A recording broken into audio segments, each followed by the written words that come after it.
เยี่ยม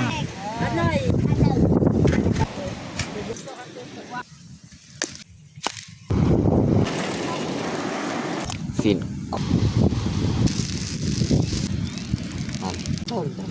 มาช่วยเบอ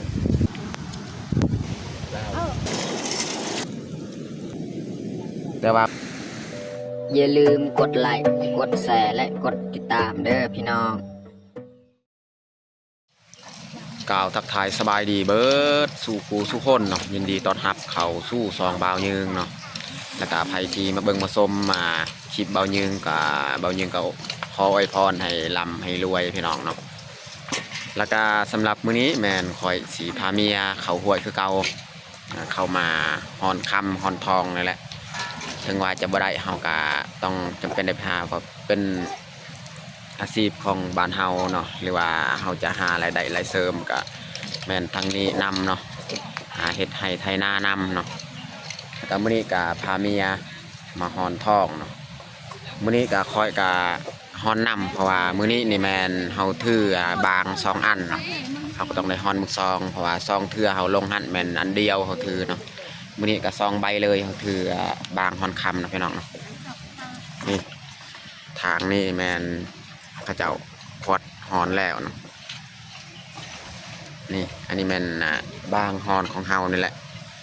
เฮากะสิฮอนนำเลยมื้อนี้เนาะมื้อนี้นี่จะบ่ได้หาปูหาปลาเนาะแต่เฮาจะลงฮอนคำเพราะว่าเฮาถือจุถือแจวจากบ้านเรียบร้อยแล้วมีผักจังนั้นเฮากะสิออกกินผักกินหญ้านี่แหละบ่ได้หาปูหาปลาแต่เฮาสิหาฮอนคำได้หรือบ่ได้ก็ลองลุ้นนำกันเนาะพี่น้องเนาะเอาบ่อะไรหางไม่แต่ทุกคนติดตามเบิ่งติดตามชมกับพวกเฮาได้ยาวๆเลยบนนี้แหละเฮาควัดลงได้หรือบ่ได้เฮากะฮอนเบิ่งอยู่นี่แหละมื้อนี้มีแม่มานำอีกแม่กะลงมีลายคุมนี่บนหนึ่งอีกเนาะแล้วก็อยู่พูนอีกบนหนึ่งพี่น้องเนาะทางพูนบนหนึ่งอีกเขาเจ้าขวดแต่ว่าขวดบนเดียวมันคนลายก็เลยหาขวดบนไม้อีกเห็ดกลุ่มไม้อีกบนนี้แหละกลุ่มเฮาทีมงานเบื้องนี้นี่ขวดเล็กขนาดเลยเราจะเข้ามาเบิ่งเล็กสำใด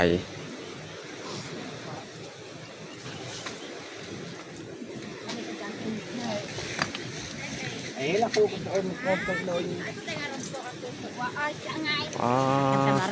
อ้ยเลยอันนี้เล็กขนาดเลยพี่น้องกดเอาสำรถจกเลยเราดูเตอร์สบางเห็นลาของอาจารย์โอ้ยเลยให้ไม่ดอกหมดให้ดูกับตามมาส่ง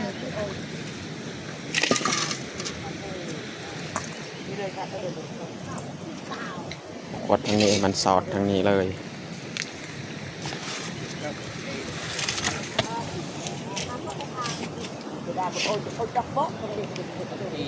ไม่ดังข่าวนี่ยังไงอันนี้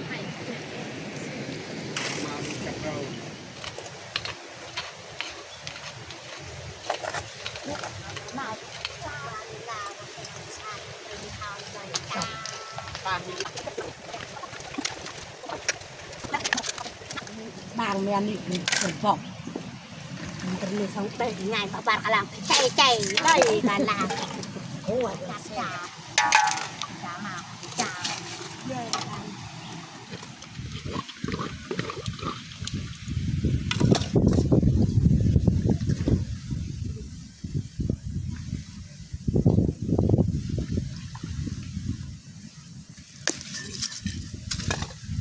วัดมือนี่งมแบบนี้แหละน้อง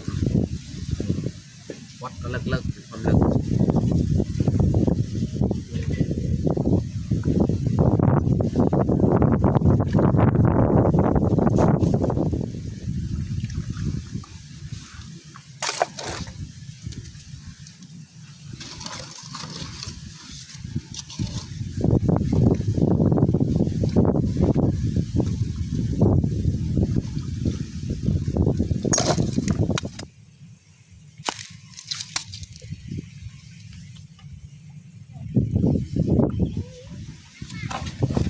ปลี่ยนกันควัดพี่น้องเนาะ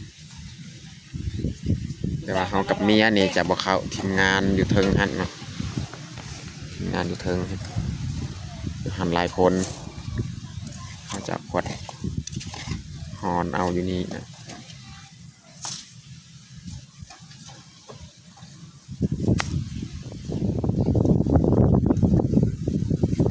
เขาเกิดแบบกระดาษที่ดู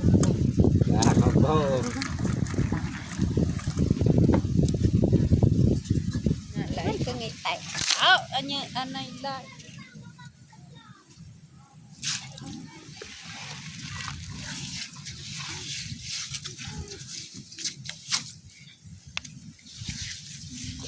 อาจจะสร้างออกก้อนหินใหญ่ๆนี่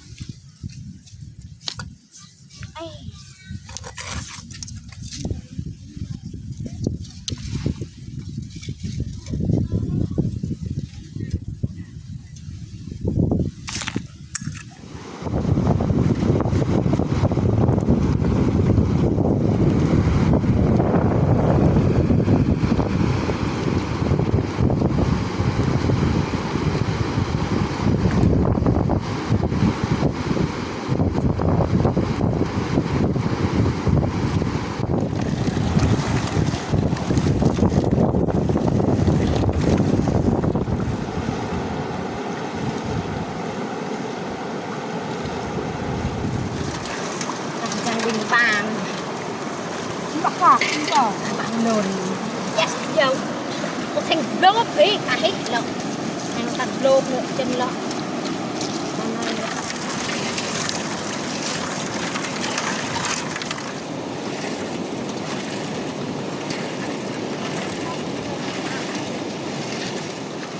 chỗ ấy nữa các bạn ấy tụi tôi ấy เอาสีผ้าก้อนดินพี่น้องโอ้ลมแห้งพี่น้องลงอีกอยู่ลุมนี่แหละบางกีนี่มันหักลงแต่เทิงมันยุบลงแต่เทิงดินก้อนนี่เนาะแต่ว่าโชคดีคนนี่ออกไปก่อนแล้วพังทะลงแต่เทิง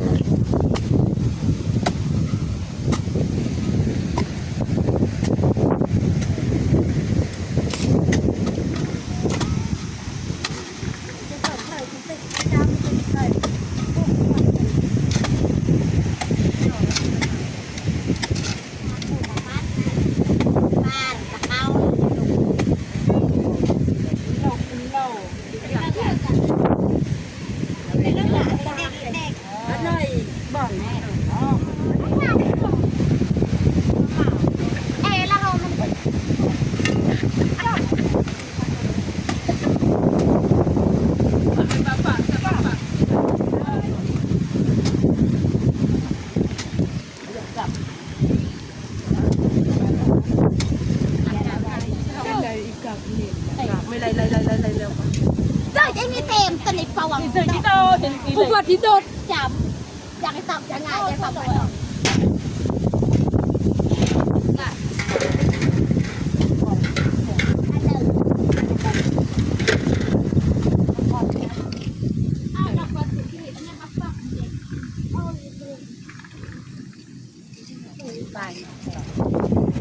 là mặt trời hôm nay đây Dạo vềมันโดดอีกตับ Đây, đường, sam sam. hay bây giờ không nó cái hay thứ nào nó sẽ ăn bông quăng nữa Nè, chặt đầyแล้วไปเยี่ยม ตัดเพียดเรา đây rau Ồ, mình chưa tàu ạ. đúng rồi để làm chỉ sẽ có tổng ăn được chưa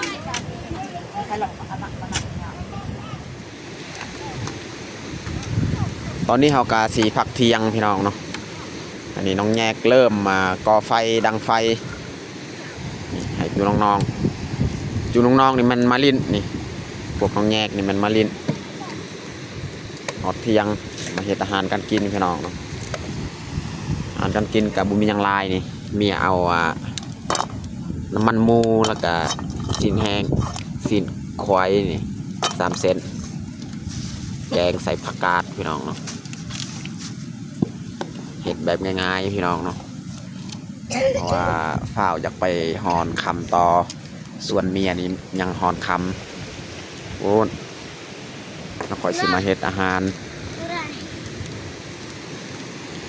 กับจูน้องๆนี่แหละพากันเฮ็ด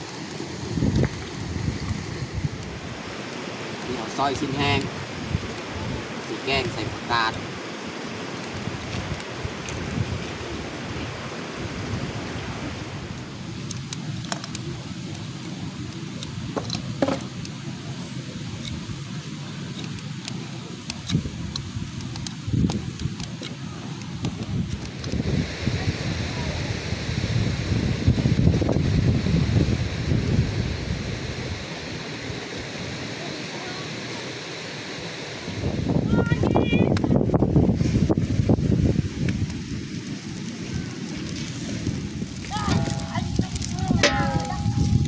ซอยหอมแดงพี่น้อง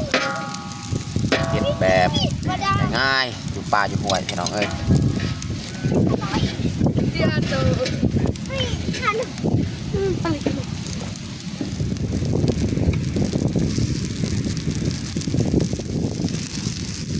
ใส่ลูกโดดพี่น้อง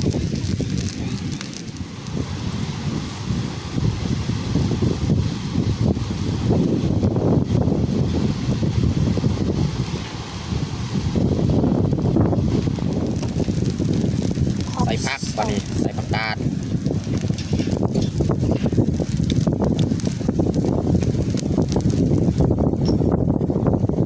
บ่วงก็บ่ได้ถือมาพี่น้อง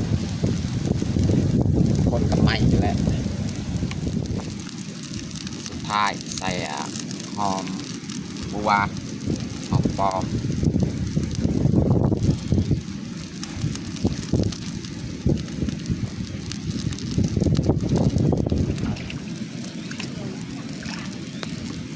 ตอนนี้ก็เรียบร้อยพี่น้องสุกเรียบร้อยแล้วเพราะซีนหมูซีนหวยปนกันใส่ผักเรียบร้อยพี่น้องเนาะเพราะซีนหมูใส่ผักกาดนะพี่น้องเนาะแล้วก็เขานี่แมนนี่แหละในกระทง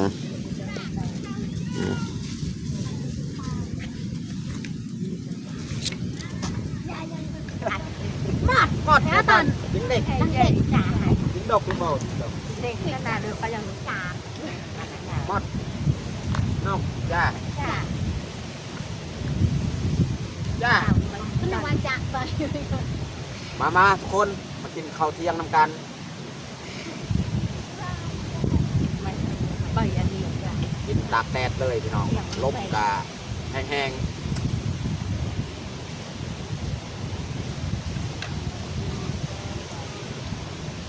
แล้ว พอมันพอโอ้บัดก็เยอะเป็นพอแบบเองเริ่มทำกันมาเรียนตัดเรียนกันนี่จะรับประจันหนึ่งหัวอย่างนั้นมาวังระวังเอาอย่างนั้นมาวังมาเจ้าข้าวงานอยู่แบบนู้นแล้วต้องไปยังบ่ ตะบอย ตามยังไงยังตามจ้าแล้วไปดวนนี่ติดอัดบ้านกูตักแล้วแก๊สเอากูจ่อยแรงจับที่มาที่ตับหนูตับลงมาถอยยังไงจะอัดที่เวละกันนะครับเขาหรือไร แล้วนี่ถ้าปกเดี๋ยวนี้ก็ไปเก็ตให้กันนะยังใหม่ ทางเจียนนี่ไปดาวเลยมันดิหนักเลยขนาดจะดาวขนาดตอนเป็นขนาดที่ใจเหมือนจ่ายใหญ่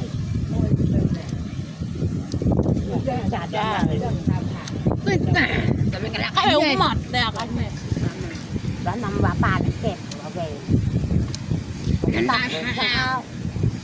ถ้าดับกระซอยเบอร์ไม่ดาวเอาเป็นเอฟมาตายแบบดาวมันก็เยอะเจ็ดหมาแล้วซะดาว dần nó là thải rồi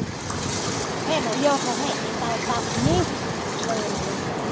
họ để làm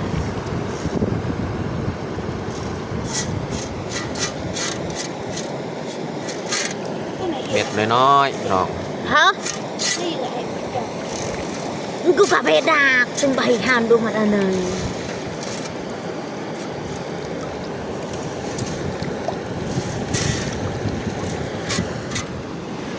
ตอนนี้เฮากะสีมาเบิ่ง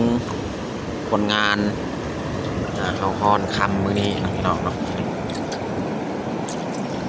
มาสิได้สำไรพี่น้องเนาะ uy tín các bạn nghệ ê cứ cà đặc mới về mới cho sụp mặt anh ơi ตา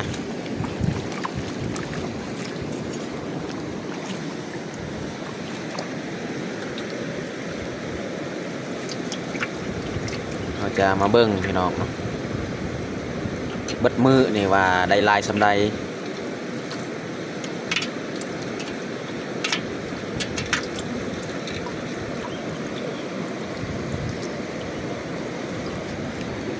rất nôn để ai tem อันนี้แหละพี่น้องเบิดมือนี่ได้สำนีพี่น้อง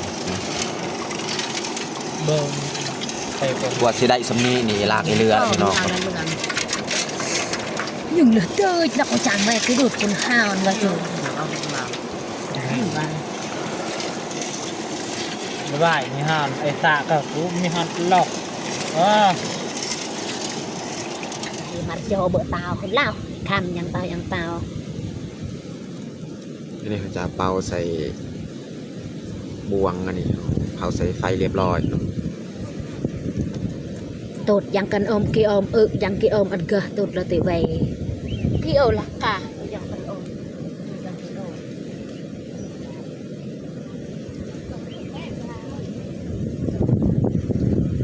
ăn yang các đôi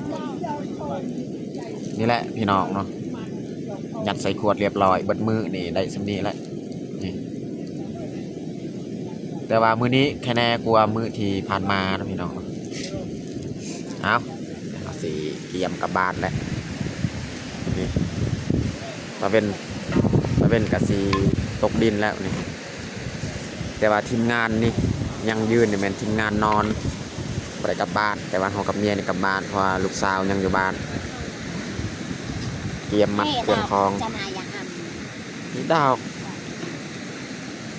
สิเตรียมกลับ này mà tao